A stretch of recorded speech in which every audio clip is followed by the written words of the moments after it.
querido irmão Wagner, que tem a grande honra de poder falar em nome do Senhor. Que o Espírito Santo te conduza, meu querido. Obrigado, querido irmão Marcelo. Um bom sábado a todos. Bom sábado. Estou muito feliz de estar nessa linda igreja, podendo dividir e colaborar nessa manhã sabática com os irmãos, com a missão do cristão, que é anunciar a palavra de Deus. Hoje eu vou falar de um assunto que tem como título O Deus do Impossível. E para tal, eu preciso que vocês me acompanhem na passagem que se encontra em Mateus 19, versículo 26.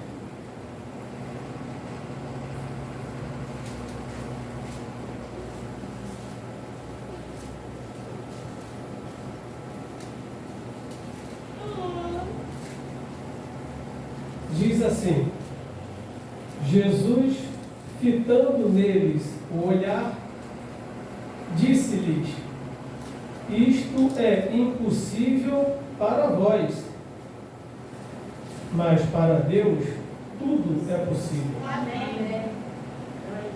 E outra vez em Lucas, capítulo 18, versículo 27, nós encontramos uma citação semelhante.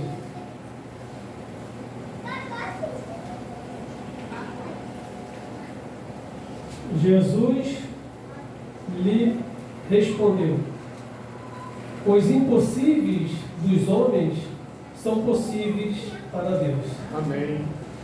Irmãos, eu nutro uma opinião particular. Acho que estou certo.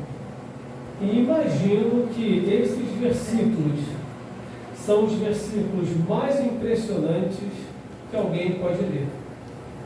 São os versículos que mais consolam todos nós, pois nos dá uma certeza de que aquilo que é impossível para nós pode ser transformado em possível, pois o Deus que nós seguimos, tudo pode.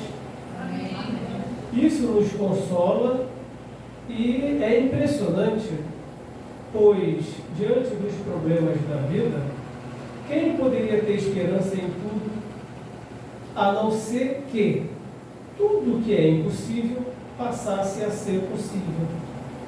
Aí a sua esperança estaria sempre aguçada, estaria sempre em conformidade com a possibilidade.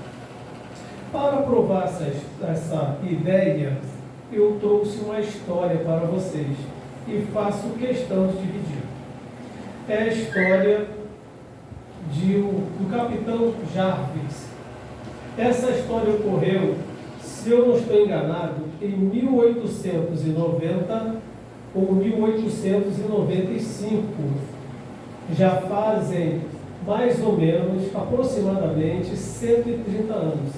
Então a história que eu vou contar nesta manhã aconteceu há 130 anos. O capitão Jarvis estava numa praça da cidade de Plymouth, sentado num banco, e dividia esse banco com um desconhecido. De repente, as badaladas do relógio começaram a soar. E ambos perceberam que houve 13, a 13ª badalada tocou. Então eles conversaram entre si sobre esse fato singular. De em vez do relógio da praça soar 12 badaladas, soou 13. Muito tempo depois do fato, ainda um pouco impressionado com aquilo, era uma madrugada e o capitão Jarvis foi impressionado a se levantar, bem cedo. Acordou, sem saber o motivo, o sono inspirou, então se arrumou e foi para a porta de sua casa. E ficou estupefato quando encontrou o seu criado à porta da sua casa com seu cavalo arreado. Então ele perguntou: o que fazes aqui? Ele disse: eu estava com insônia, eu não conseguia dormir, achei que você poderia precisar do cavalo e não trouxe. O capitão Jarvis, na verdade, não precisava, mas, já que o cavalo estava ali, ele montou e deixou o cavalo seguir a rédea. E o cavalo foi guiando o passeio, pois o capitão não sabia para onde ir.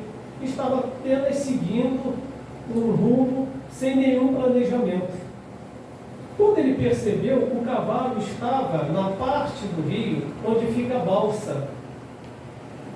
E ele ficou mais impressionado ainda quando encontrou ali o balseiro. E perguntou de novo para ele: mas você aqui?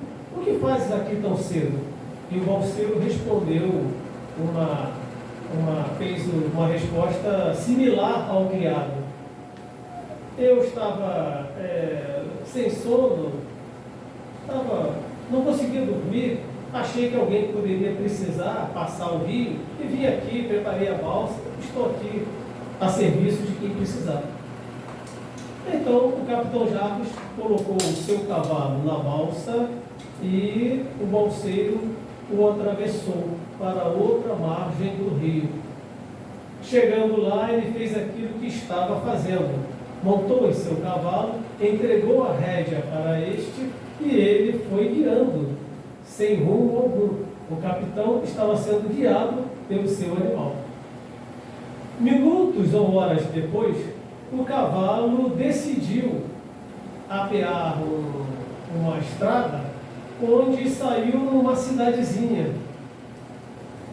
Na primeira oportunidade, o capitão Jarvis conversou com alguém, encontrou um cidadão e disse: está acontecendo alguma coisa de extraordinário na sua cidade? Ele disse: não, senhor, está tudo normal, apenas um homem está sendo acusado no tribunal de assassinato. O capitão subiu novamente no seu cavalo e o cavalo guiou as rédeas. Impressionantemente, o cavalo foi indo e parou no tribunal. O capitão desceu do cavalo, olhou o tribunal, amarrou o cavalo e disse: eu vou assistir à audiência. Entrou no tribunal, sentou e quando ouviu as primeiras palavras do juiz, foi essas: para o réu: e você tem alguma coisa a falar em sua defesa do crime que você está sendo acusado? Aí o réu começou a falar: tem, mas não nutro nenhuma esperança. Eu não fui quem assassinou aquela pessoa. Há meses atrás, eu estava na cidade de Plymouth, sentado com um homem, um desconhecido para mim, e nós trocamos informações pelo fato singular do relógio da praça ter batido 13 badaladas. Aquele homem e eu ficamos impressionados com isso, conversamos um pouquinho e depois cada um foi seguir o seu rumo. Eu não sei o nome dele, eu não o conheço, não sei seu endereço, e ele seria a única pessoa que estivesse aqui que poderia me livrar dessa injustiça. Mas isso é impossível, eu nem o conheço.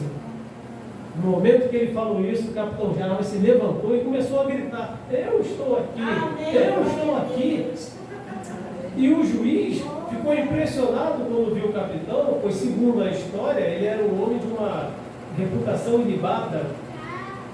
E o capitão se aproximou e disse: eu estou reconhecendo esse homem, isso é verdade. Há alguns meses eu estava com ele sentado no banco da praça da cidade de Plymouth. E ficamos impressionados porque lá o relógio da cidade soou 13 badaladas e não 12. Então conversamos sobre esse fato singular. Dali em diante, todo mundo acreditou que aquele homem era inocente e ele foi salvo. Amém. Amigos, essa história é muito bonita, glória a Deus. Mas eu queria trazer para todos nós umas perguntas que julgo importantes. Elas são simples, mas farão a gente entender algo que devemos compreender. Quem impulsionou o capitão Jarvis a acordar tão cedo? Se arrumar. Quando ele saiu da sua casa e encontrou o seu criado, podemos fazer a mesma pergunta também. Quem impressionou o seu criado a acordar cedo está ali com o cavalo arreado, sem receber a ordem do capitão? Quem impulsionou o cavalo a levar o capitão Jarvis à balsa. E algo tão impressionante é encontrar o balseiro ali fora do horário do seu trabalho. Não conseguia dormir e achou que alguém precisava. Quem precisava, na verdade, era um inocente. E o capitão Jarvis atravessou a balsa e, mais uma vez, aquele animal foi guiando. E quem impressionava aquele animal para guiar naquela cidade? E depois de guiar o capitão Jarvis ao tribunal. E o capitão entrou justamente no momento em que o juiz quase disse ao inocente: quais são suas últimas palavras? Eu e você sabemos muito bem quem fez tudo isso. Seria impossível, sim, para você, criarmos um encontro entre o capitão Jarvis e o inocente. Seria impossível o capitão fazer isso por si próprio. Também seria impossível o mais interessado na história, que era o réu. Mas essas impossibilidades de todos nós são possíveis para Deus. Amém. Mas se essa história não foi possível convencer todos vocês, ou quem sabe alguém da possibilidade divina, talvez essa segunda história convença. É a história do fabuloso encontro do pastor adventista chamado Gilberto com um irmão que no livro não foi identificado com o seu nome próprio, mas identificado com o irmão X. O autor dessa história é o pastor Robert Pearson. Eu li essa história. Havia uma missão para ser feita na Europa e muitos livros deveriam ser distribuídos. O pastor Gilberto se lembrou que um amigo seu, que ele denomina na história como irmão X, morava naquele país, na cidade onde haveria o evento. Só que ele não sabia o endereço, o logradouro, não sabia onde o homem morava, telefone de contato, nada. Mas achou que Deus poderia fazer aquilo que ele jamais faria. Partiu com seu amigo para a cidade. Chegando na cidade, tarde da noite, ele pensou: para não causar transtornos, eu vou parar o carro aqui, passaremos a noite aqui e amanhã pela manhã sairemos procurando esse irmão X. Uma tarefa que eu diria impossível. Digamos que você more aqui na cidade do Rio de Janeiro, você mora em Campo Grande, estou dando exemplo. E o Marcelo mora no Leblon. Ó, Marcelo, mora no Leblon. Recebe essa benção aqui. Aí o Marcelo saiu com um amigo e foi para a cidade, aqui no Rio de Janeiro, no centro da cidade, em São Cristóvão. Parou o carro ali e dormiu. E no dia seguinte, o Marcelo e seu amigo começariam em São Cristóvão, bater de porta em porta, perguntando: você conhece o irmão X? Ele mora em Campo Grande. Alguém ali conheceria? Não. Aí de São Cristóvão ele vai para Tijuca, da Tijuca vai para Grajaú e fica rodando. É possível encontrá-lo? É impossível, sim. É como um jogo de Mega Sena, onde a possibilidade de acertar em 1 em 50 milhões de erros. Ele parou, ficou ali e começou a louvar a Deus. Centenas de metros de distância, o irmão X não conseguia dormir. Estava com insônia. Olha, às vezes a insônia não é maligna, né? Às vezes a insônia é divina. O irmão X levantou e disse: por que estou levantado? Por que estou me arrumando? E isso está escrito no livro do pastor Robert Pearson, porque o irmão X deu esse testemunho. Ele disse: por que estou me levantando? Por que estou me arrumando? E por que estou saindo de casa? Por que peguei essa rua? No testemunho dele, ele dizia que pegava a rua, caminhava e perguntava: por que estou fazendo isso? E andou o quarteirão, 2, 3, e de repente sentiu vontade de entrar no 7º ou 8º quarteirão, já estava bem distante de sua casa. E entrando naquele quarteirão, passando por um carro, ele ouviu louvores. Louvores que ele e sua família estavam acostumados a cantar. Ele ficou parado, perguntando de onde vêm esses louvores. Quando se certificou que vinha do carro, ele se aproximou. olhou, viu duas pessoas dormindo e o toca-fitas tocando. Essa história tem um certo tempo, não é agora, né? Senão seria no Spotify, né? No celular, tem toca-fitas. Aí ele bateu no vidro. Alguém arriou o vidro e quando se olharam, ele reconheceu que era o pastor Gilberto. Que se levantou, saiu do carro com o seu amigo, se abraçaram e ali conversaram horas e horas, perguntando como você está aqui. E você está aqui como? E foram descobrir qual era o motivo daquele encontro. Pegaram as Bíblias, os livros, entregaram ao irmão X e o irmão X foi responsável de distribuí-las. E diz a história que foi um sucesso a programação. Amém. Milhares de pessoas foram batizadas por aqueles eventos. Irmãos, essa é mais uma história que prova a nossa impossibilidade, porém, a possibilidade divina. Mas se existe alguém que ainda não acreditou que para que Deus nada é impossível, essa última história vai convencê-lo e você vai sair daqui com essa certeza. Amém. Essa história, ela é impressionante. Eu não poderia acreditar se não tivesse lido o livro do pastor Robert Pearson, da qual diz que o pastor Roy Nades foi o responsável por garantir a ele que essa história existiu. Ela ocorreu no sul do Pacífico, nas ilhas Gilbert. O pastor Roy Nades e seu amigo Jack Thompson, eles eram missionários ali. E havia um obreiro chamado João, também muito missionário. Ele foi no escritório e para fazer isso tinha que atravessar uma boa parte do oceano. Chegando no escritório, recebeu todo o seu pagamento, como fora combinado. Ao voltar, o obreiro João teve um azar. O seu pacote de pagamento caiu ao mar. Ali havia cédulas e também moedas de prata, que combinavam o pagamento inteiro. Ora, se ele perdesse o seu pagamento na estrada, ele poderia voltar. Verdade. Pelo lugar que ele percorreu, olhando para baixo, na esperança risória e quase insignificante, matematica falando, de encontrar o seu pagamento.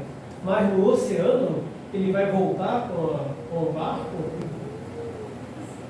O Pacífico, as correntes levariam em poucos segundos o seu pagamento para metros, centenas de metros ou quilômetros de distância da origem do fato. Não havia como fazer isso. Ele chegou em casa e contou isso para sua esposa, desesperado. E sua esposa, por trás de um grande homem, sempre tem uma grande mulher. Amém. Aí ela foi e lembrou ele de Mateus 19, 26 e Lucas 18, 27. Então oraram, acreditando que essa impossibilidade poderia ser sanada pelo Deus dos impossíveis. E o tempo passou. Um dia, suas crianças estavam brincando na praia. Eles moravam ali, tinha uma casinha ali pertinho da praia, era uma ilhazinha. De repente, as crianças viram uma nota, 2 notas, 3 notas, chegando na praia, encostando na barriga das crianças. Elas pegaram aquelas notas e se lembraram que papai tinha perdido o pagamento no mar. Pegaram as notas, correram para casa e falaram: mamãe, papai, aqui, encontramos essas notas. Eles, o casal, os pais, que já estavam esperando um milagre, é assim que vivemos, correram com as crianças para a praia.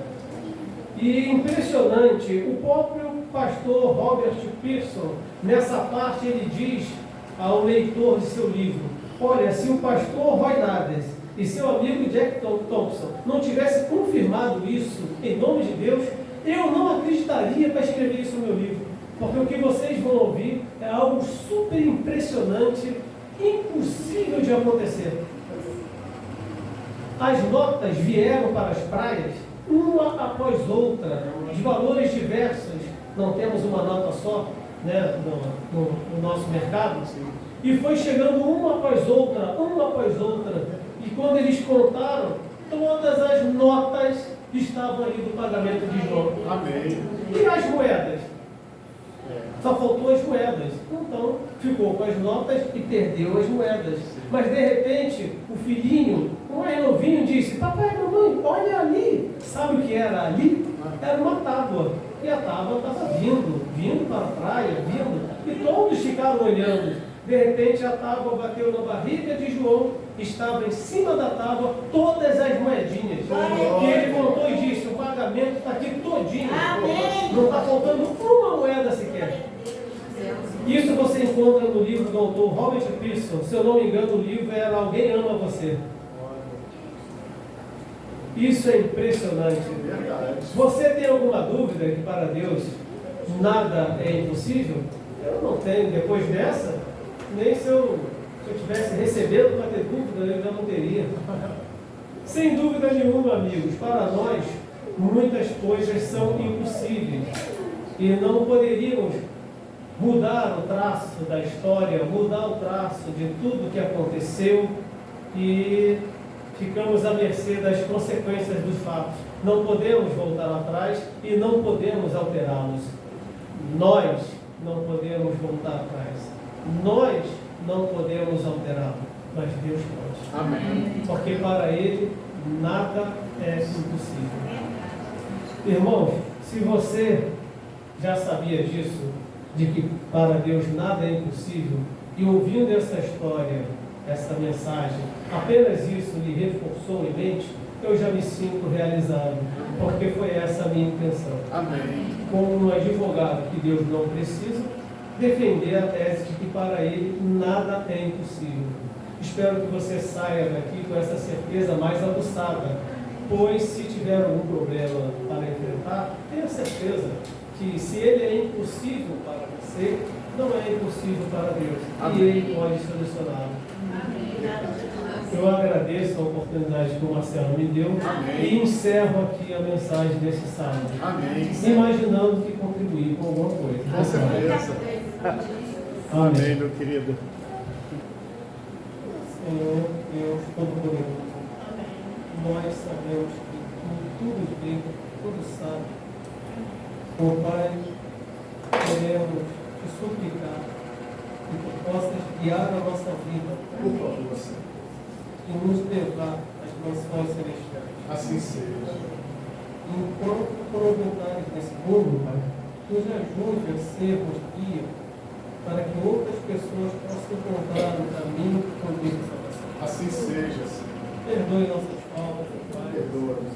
Muito obrigado por ter feito milagres na vida de tantas pessoas, Obrigado, Senhor. pois esses milagres chegaram aos nossos conhecimentos, nos animam e nos consolam e nos dão esperança. Amém. Faça um milagre em nossa vida também. Por favor, Senhor. Tu és o Deus do impossível. Tudo isso te rogamos em nome de Jesus. Amém. Amém.